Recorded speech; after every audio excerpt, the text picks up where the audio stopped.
제적 러시아 시절 일어난 암살 사건. 뭐야? 파티 현장에서? 암살당한 인물은 당시 러시아의 비선 실세로 불리던 인물이었어요. 황실의 비선 실세? 그러니까 실세라는 거죠. 누구지? 썬킴쌤, 혹시 이 스토리 들어보신 적 있으신가요? 우리가 요승과 비선실세 얘기할 때는 항상 등장하는 그런 분이죠. 라스푸틴이라고 해가지고 어떻게 죽었냐가 굉장히 미스테리인데 정말 미스테리 같아요. 방금 청산가리를 치사량의 20배를 매겼어요. 죽지 그러면.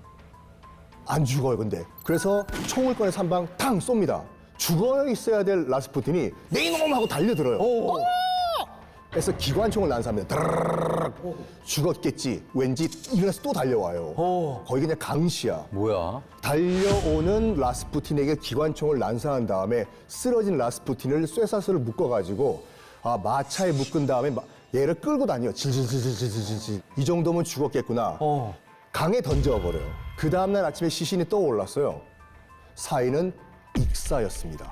그 전까지 안 죽은 안 거예요? 죽은 거예요. 와. 전설 같은 거. 전설의 고향이죠, 진짜. 네. 진짜로. 네. 등장부터 죽음까지 모든 것이 미스터리한 인물 라스푸틴.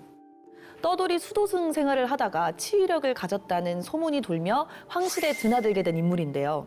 피가 멈추지 않는 혈우병에 걸린 황태자를 라스푸틴은 최면술로 낫게 했다고 합니다. 심지어 황태자가 사막 미사를 치를 정도로 위독해졌지만 라스푸틴의 기도로 되살아났다는 일화도 있는데요. 진짜 치유력 가졌나 봐. 황제의 눈에 라스푸틴은 하늘에서 내려온 성자로 보였고 그렇게 황실의 신임을 산 그는 제1차 세계대전 당시 전쟁 총사령관의 임명권을 라스푸틴에게 줄 정도였다고 하니 이렇게 해서 비선 실세로 커나간 거군요. 전쟁으로 황제가 황실을 비우자 이때부터 더욱 절제를 하지 못하고 농민들의 생계를 위협할 만큼 가혹한 세금을 걷어들여 자신의 사리사욕을 채웠고 거의 그냥 황제였네. 가만히 있으면 괜찮을 텐데 왜 저런 짓을 할까? 자신의 팬클럽 같은 귀족 여성들을 거느리며 끊임없이 성추문을 일으키기도 했는데요. 심지어 왕비까지도 라스푸틴에게 은밀한 편지를 보내기도 했습니다. 그리고 또 이제 그 일화에 따르면은 라스푸틴이 정말 말을 잘했대요. 라스푸틴과 대화를 한 모든 여인들은 다 그와 사랑에 빠졌다고. 아니 이 왕비를 건드리는 거는 진짜로 넘지 말아야 될 그 선을 좀 넘은 거 아닌가요? 이런 거는 황제도 용서를 하기 힘들 텐데. 황제가 나서기 전에 먼저 움직인 사람들이 있었어요. 바로 라스푸틴 때문에 힘을 잃은 귀족들과 황실 사람들이었죠. 그들은 긴 고민 없이 결정합니다. 라스푸틴을 없애자고요. 이 사람이 신비한 치유 능력도 있고 예언도 하고 자기의 앞날 코앞은 보지 못했던 거네요. 아니요? 아니에요? 네. 라스푸틴은 자기가 죽을 걸 알고 있었어요. 진짜로요? 네. 그리고 사망 전에 이런 예언을 남겼죠. 나는 이제 곧 죽을 것이다. 나를 죽이는 장본인이 황제의 친구나 귀족이면 황실도 머지않아 몰락할 것이다. 저주네. 그리고 라스푸틴이 죽고 난 몇 달 후 볼셰비키 혁명으로 제정 러시아는 붕괴되고 로마노프 왕조는 멸망에 이르게 됩니다. 또 맞췄네. 예언자네.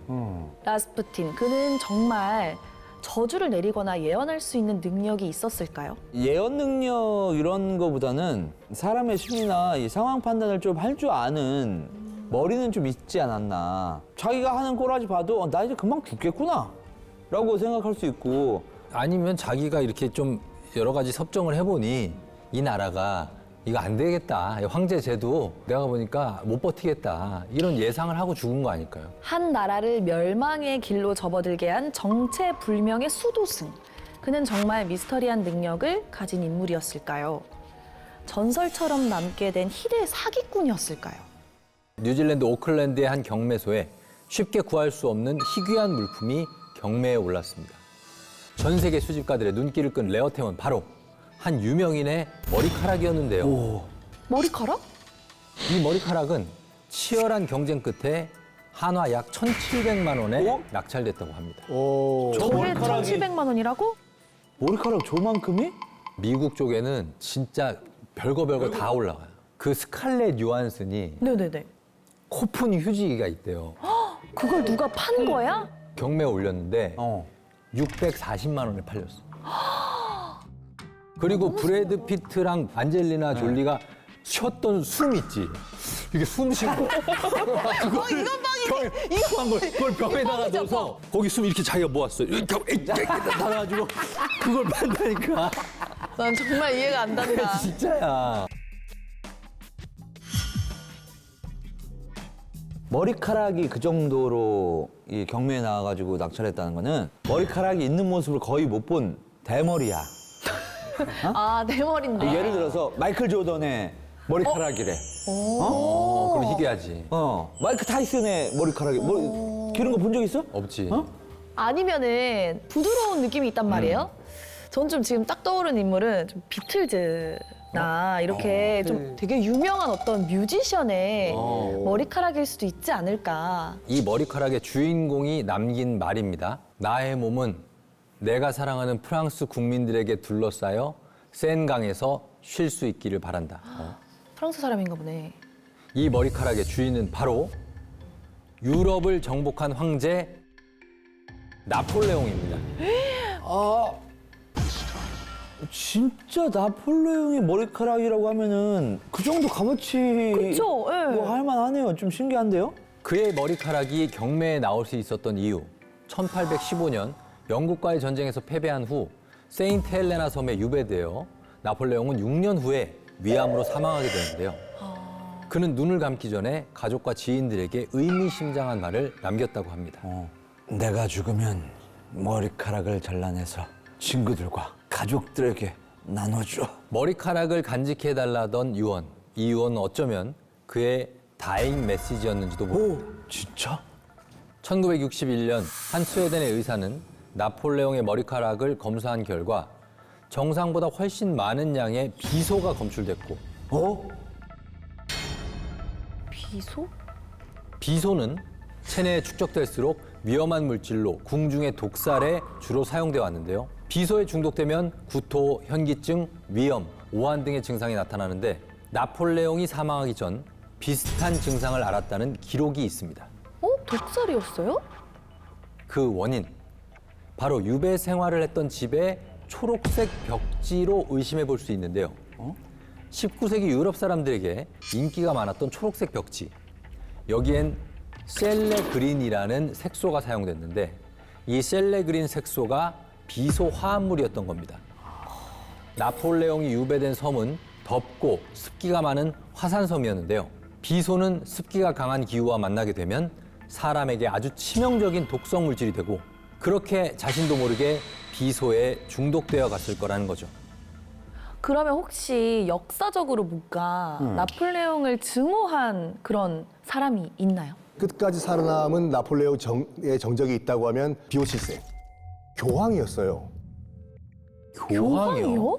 서로 파문도 하고 나폴레옹은 비오 7세를 가둬버리고 보통 우리가 황제의 대관식은 교황이 가서 이제 황제가 될 사람은 무릎을 꿇고 황관을 씌워줍니다. 근데 비오 7세를 초대를 했긴 했는데 당신이 내 머리 위에 황관을 씌워주는 건 나 인정 못하겠다고 자기가 스스로 썼다고 해요. 그래서 정적이라고 하면 비오 7세 정도가 나폴레옹을 진짜 싫어한 인물이 있죠.